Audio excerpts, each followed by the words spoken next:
Hello, good evening, good morning for those of you that are actually checking in on Monday morning. It'll be May the 4th, and for those of you a little less nerdy than me, May the 4th, Star Wars Day, so May the 4th be with you. What we're going to work on this week, it's going to be abstraction. So with abstraction, basically what we're talking about is things that don't look necessarily real or normal or like they don't belong in the real world. These are experimentations with line and experimentations with color. We did a little bit of that before with the Zentangle stuff. All the fine line drawing that we did, that's building to what we're doing now. We also did some color wheel stuff. That's building to what we're doing now. So what we are going to do now, we'll take an ink pen and whatever coloring tools that you want to use. Colored pencils, crayons, paints, whatever works for you. And so what we're going to do this time is, it's not going to be anything based in reality, and the way that we're going to get there, we're going to start with a blank sheet of paper. Then we're going to take this blank sheet of paper and we're going to fold it a bunch. And the more you fold it, the more these creases you get in here, the better it is. When I do it, I'll start from the corners, come in, fold it on top of itself, fold it again some more. And then don't fold it straight. As you go through, fold it in all kinds of crazy directions. Get as many hard creases in there as you can. Then when you open that up, you find you've got some really cool lines. Okay? And so you see all those lines going in different directions. Well, I kind of already started on this, but then what you do is you take your ink pen and you're going to go through along those lines. You're going to trace those lines. And this lighting is terrible. Let's see if we can clean that up a little bit.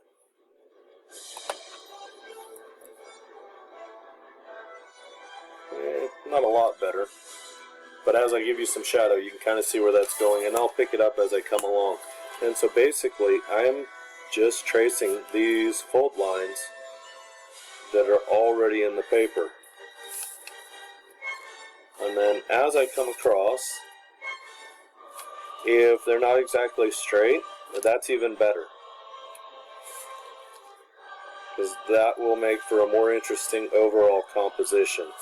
If they've got some bends, if they've got some turns, if they look a little weird or unorthodox. So I'll come through and do that and basically just follow the lines where they may be. Then if I've got a big open area and I don't like that open area, then I can just close it off.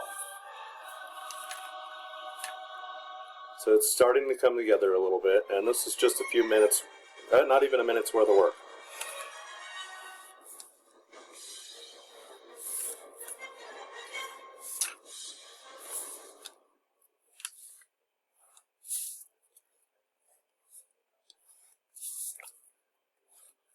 And so I keep going on that, and then eventually I get to where I'm at here, where I have the whole thing done, and I'm starting to add color. So as I start to add color, what I want to do is make sure that I don't have the same color touching twice. So in none of these boxes I should have any green. But over here, because I use red here, I could use red here. I wouldn't use it here. I use blue here, so I could use it up here, just not here, here, here, here, or here. And so that's kind of how I would go with all of these colors.